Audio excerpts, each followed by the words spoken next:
राजकीय कुठली चर्चा आम्ही इथे केलेली नाही आहे. पण ही भूमी अशी आहे अकलूजची, इथे महाराष्ट्राच्या राजकीय घडामोडीमध्ये कलाटणी देण्याची कामगिरी या भूमीने केलेली आहे.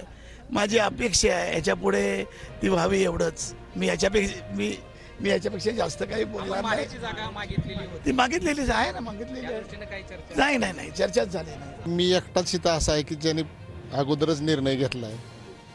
आता हे सगळे सकारात्मक निर्णय घेतील अशी मला आशा आहे का परत वरने कोणी सांगितल्यानंतर थांबते ते जोपर्यंत ह्यांचं उमेदवार जाहीर होत नाही, फायनल होत नाही. माझी अपेक्षा आहे की ह्यांनी तुतारी घ्यावी सगळ्यांनी. पण मी भारतीय जनता पार्टीचा प्रचार करणार नाही हे तर मी अगोदर सांगितलं. मी शिवसेनेचा राजीनामा दिलेला आहे.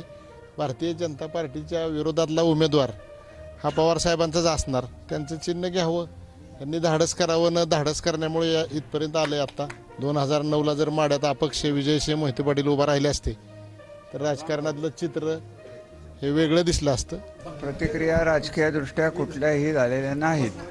आजच्या घटकेला फक्त विजयदादांची विचारपूस करण्यासाठी आम्ही सगळेजण, त्यांचे आमच्यावर उपकार असल्यामुळे आम्ही भेटायला आलेलो आहोत. नाही झाले. नाराज आहे अशी चर्चा आहे. चर्चा आहे ती तुम्हालाच माहिती आहे, आम्ही नाही नाराज.